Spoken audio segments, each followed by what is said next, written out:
If you buy 1 or 2 coffees every day from a cafe, buying your own coffee machine and making them at home could save you thousands of dollars per year. But how do you know which machine is right for you?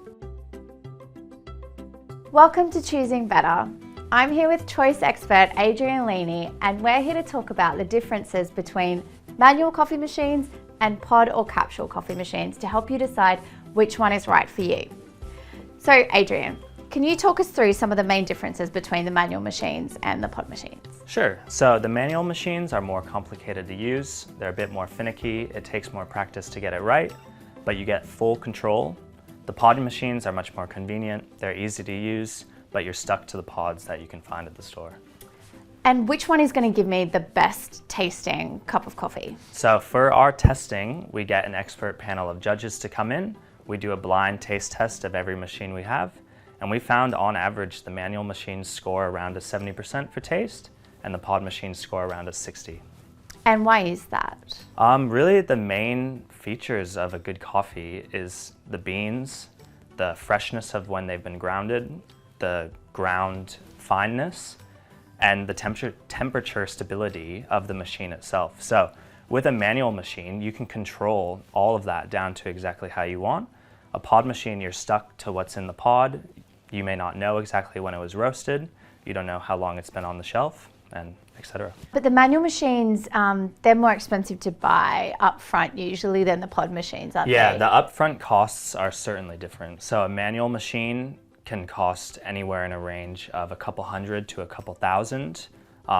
And on top of that, you'll have to get a grinder as well, which can cost between a couple hundred to $1,000 as well. Yeah. A pod machine is usually around a couple $100s. Okay, and there's also ongoing costs to consider as well, like for the actual coffee. Yeah, well, that's really where it comes into play. So you pay a lot in the beginning for a manual machine, but once you have the machine and the grinder, all that's left is the coffee. And because you can get the beans from anywhere, you can purchase from anywhere as low as $12 a kilo to whatever amount you'd like.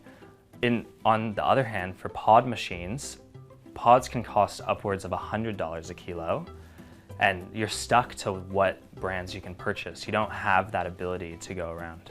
For people that might be concerned about the environmental impact of the pods, for example, can we talk a little bit about that? Yeah, sure. I mean, anything that's single use is always going to lead to the landfill. So when you're using a pod, some third-party ones, you have the ability to purchase biodegradable ones. You might have to go through a bit more effort where you have to open it up and dispose of the coffee and put the lid in a different spot.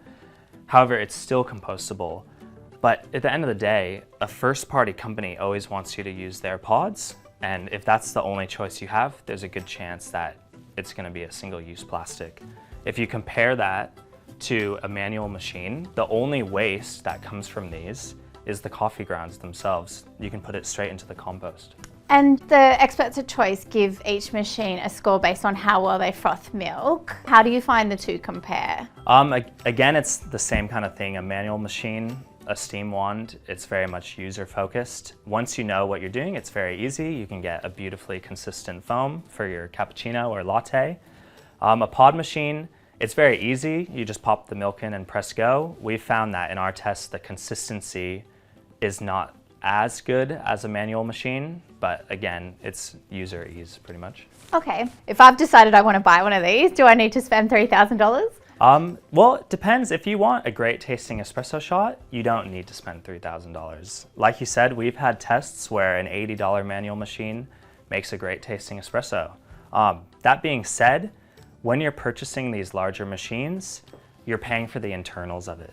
So these larger machines come with usually a boiler, a heat exchange, or a dual boiler, and that just keeps the water within the machine a perfect consistent temperature for every shot. And the difference between the smaller machines, you can still have a beautiful espresso shot, but it's always pumping water that's cold directly through it, through a thermo block, and heating it up as the shot's being made. It always has that little bit of variability, so it's not always going to be consistent. And what about getting them fixed if something goes wrong? Will the better, more expensive machines be better for that? Well, it depends on the brand, but on average, the more expensive machines are more repairable and they last longer as well. So you could have a machine that lasts over 10 years easily. Great, thank you. Adrian and our experts at Choice have spent hours testing coffee machines in our labs to help you find the best one for you. If you found this video useful, click to subscribe and visit choice.com.au to become a member and view thousands of our expert product reviews.